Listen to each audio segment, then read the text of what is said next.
দিব বিচাৰিছো এটা বিগ ব্ৰেকিং নিউজ। অসমত পুনৰবাৰ ভয়ংকৰ বাছ দুৰ্ঘটনা সংঘটিত হৈছে আৰু বাছ দুৰ্ঘটনাত কেইবাগৰাকীও যাত্ৰী অতি সংকটজনক অৱস্থাত চিকিৎসালয়ত ভৰ্তি কৰা হৈছে। বৰ্তমান মুহূৰ্তত হাহাকাৰ পৰিৱেশে বিৰাজ কৰা পৰিলক্ষিত হৈছে। ক'ত সংঘটিত হৈছে এই বাছ দুৰ্ঘটনা, বৰ্তমান মুহূৰ্তত কি পৰিৱেশৰ সৃষ্টি হৈছে এই মুহূৰ্তত জনাৰ চেষ্টা কৰিম।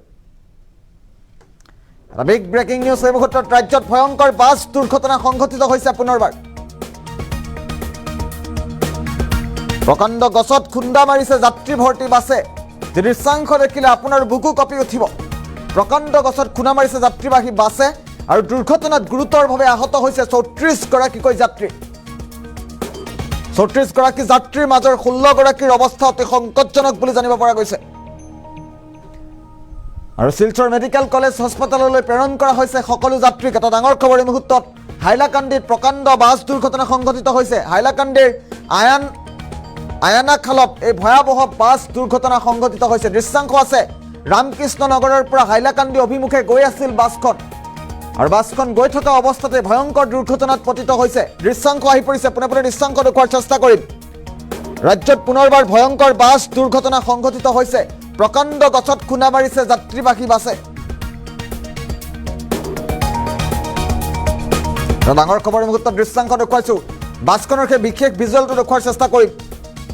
প্ৰকাণ্ড গছত খুন্দা মৰাৰ পাছত যাত্ৰীবাহী বাছখনত থকা যাত্ৰীসকলৰ হাহাকাৰ পৰিৱেশে সৃষ্টি হোৱা পৰিলক্ষিত হৈছে। প্ৰকাণ্ড গছত খুন্দা মাৰিছে যাত্ৰী ভৰ্তি বাছে।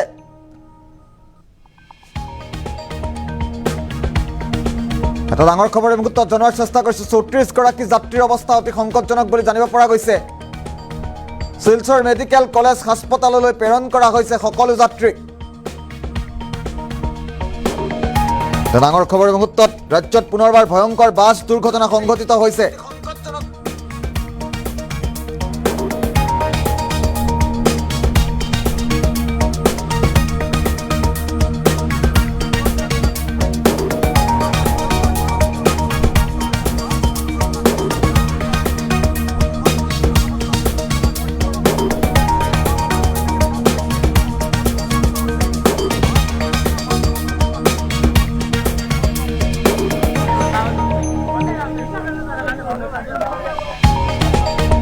প্ৰকাণ্ড গছত খুন্দা মাৰিছে যাত্ৰীবাহী বাছে। আমি ইতিমধ্যে উল্লেখ কৰিছো ৰাজ্যত পুনৰবাৰ ভয়ংকৰ দুৰ্ঘটনা সংঘটিত হৈছে। ৩৪ গৰাকী যাত্ৰী থকা ৩৪ গৰাকী যাত্ৰীসহ আহি থকা এখন বাছ দুৰ্ঘটনাত পতিত হৈছে। এই মুহূৰ্তত দৃশ্যাংশ দেখুৱাইছো। মন্তব্য আছে যাত্ৰীবাহী বাছখনত যাত্ৰা কৰা যাত্ৰীসকলৰ মন্তব্য আছে এই মুহূৰ্তত জনোৱাৰ চেষ্টা কৰিম। রাজধানী গাড়ির নাম রাজধানী। আমার পরিবার বাচ্চা লইয়া স্কুলে আইতে আসি, ওই মানাচোরা ইয়া অ্যাক্সিডেন্ট করছে। আমার পরিবারে পাও ভাঙা। এখন তো আমাদের কাছে পয়সা করি না, এখন শিলচর রেফার দিছে। তবে সরকার কিছু সাহায্য করুক। হাইলাকান্দি ডিসি মহাশয় হয়েছে। বহুত মানুষ অ্যাক্সিডেন্ট, অনেক মানুষ হয়েছে, প্রায় 35-40 জন মানুষ অ্যাক্সিডেন্ট। সব হাত ভাঙা, পাও ভাঙা, মাথা ভাঙা। এটা তো আমি দেখছি না, আবার পরে দেখি গাড়ি খানে আসে। আমি ফোন খবর গেছে, ফোন পাইছি, আইছি। ইচ্ছা করি নাই, অ্যাম্বুলেন্সও দেয় না। 1 ঘন্টার উপরে হয়ে আছে, এখনো অ্যাম্বুলেন্স পাই নাই। রোগী পেশেন্ট মারা যাইব, যে অবস্থা রোগীর দনপা ভাঙ্গা, এখন পর্যন্ত রোগীর মানে অ্যাম্বুলেন্স হইতে হইতে ফোন করতে করতে এখন পর্যন্ত আয় নাই। কইছি তারা কোনো রেসপন্স দেয় না, তারা খালি কয় আইবো আইবো আইবো, এখনো পর্যন্ত আইছে না। ডক্টরেও কইছে, এরপরে অ্যাম্বুলেন্সে ফোন করছে, তারা কোনো রেসপন্স দেয় না। ডক্টরে কি হইছে? কইছে আইবো আইবো খালি কয় এখানে। তো 1 ঘন্টা থেকে অপেক্ষা করি, এখনো আইছে না। আমার ভাই দিন মজুরি কোনো করে না, তার 5টা ছেলে মেয়ে কিরকম পালিত। আমরা 2 বইলে লইয়া আওয়াজ হচ্ছি।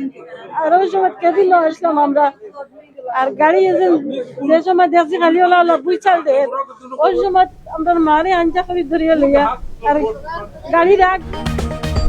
এই মন্তব্য আছিল হাইলাকান্দিৰ আয়ানখালাত ভয়ংকৰ বাছ দুৰ্ঘটনা হৈছে। আমি ইতিমধ্যে উল্লেখ কৰিছো তীব্ৰবেগী বাছে খুন্দা মাৰিছে প্ৰকাণ্ড গছত আৰু তাৰ পাছত 16 জনৰ অৱস্থা অতি সংকটজনক বুলি জানিব পৰা গৈছে। বাছখনত আছিল 34 গৰাকীকৈ যাত্ৰী আৰু 34 গৰাকী গুৰুতৰভাৱে আহত হৈছে। 16 গৰাকীৰ অৱস্থা অতি সংকটজনক বুলি জানিব পৰা গৈছে।